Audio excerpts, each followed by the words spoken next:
is where it gets exciting because we're learning chords, and this is where everything changes. I honestly tell so many students, once you know your chords, you can honestly play anything. So we're going to start with something called major chords.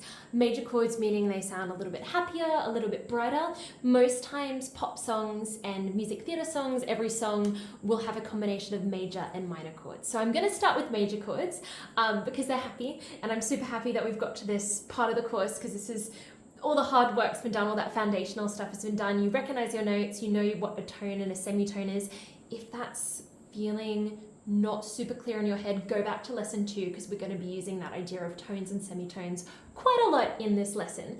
So I'm just going to check if, yes, no, I am recording. That's good though. It's very unuseful if we don't have that.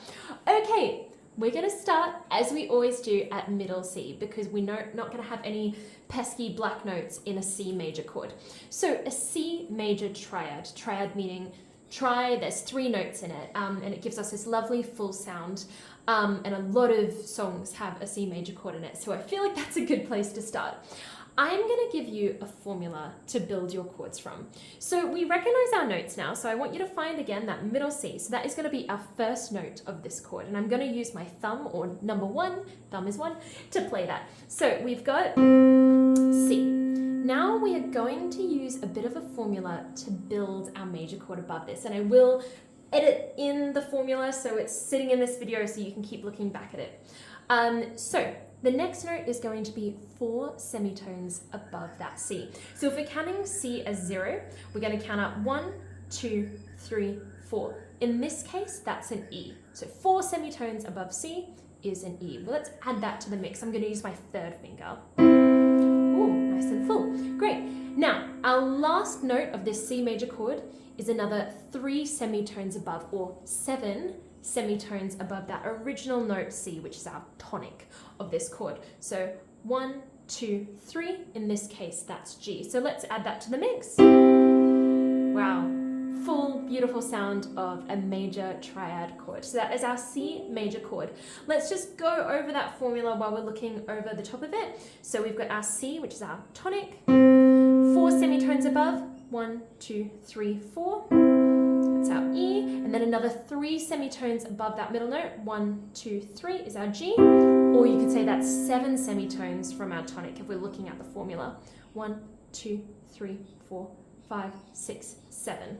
Lovely, and that's fitting onto my hand really nicely. It feels quite nice and comfortable. So let's get really familiar with that triad chord. Let's put it somewhere else on the keyboard. Let's just pick another C. I'm going to go for this one in my treble. So exactly the same thing, chords can be played anywhere on the keyboard, it's just going to sound higher. So we've got our C as our tonic. Let's count 4 semitones above, 1, 2, 3, 4. Let's do another 3 semitones above that, 1, 2, 3. Fabulous. Let's do one in our left hand. Why not? Let's go crazy. Let's use some lower tones for our left hand. So I'm going to use my 5th finger to start with, because that makes sense. We don't want to be doing that. So 5th finger on C, 4 semitones above, 1, 2, 3, 4. Nice. Let's add in another 3 semitones above, 1, 2, 3. And there's our C major chord. Let's do one more just for good measure. Let's get really comfortable with that C major. So we've got C as our tonic. 1, 2, 3, 4. 1, 2, 3. Ooh, bassy, all about that bass. So that is our C major chord in its most basic triad form. I'm just going to play every C major chord on the keyboard just for good measure. Maybe do the same thing. Let's start with our left hand. I'm going to start down here. Very low. Let's switch to right hand for the right hand side of the piano.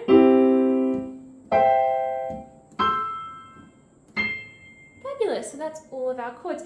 Just out of interest, that would be the beginning. It's the beginning of Imagine. So you already have the first chord in Imagine. And that's what's great about chords is that was just a little bit broken up, and we'll talk about how we can play them with different formations and different rhythms to create a song. But isn't that crazy that we already know the first chord of one of the most famous pop songs in the world, and this is why I love chords and I get really excited about them for that reason. Okay, let's jump to another one. Let's build a G major chord. I'm starting with G major because we're familiar with it. It's one of our other anchor notes. So let's go with this G here. So great, that's now our new tonic. Let's count 4 semitones above a G. 1, 2, 3, 4. I've got a B. Great, let's add in another 3 semitones above. 1, 2, 3.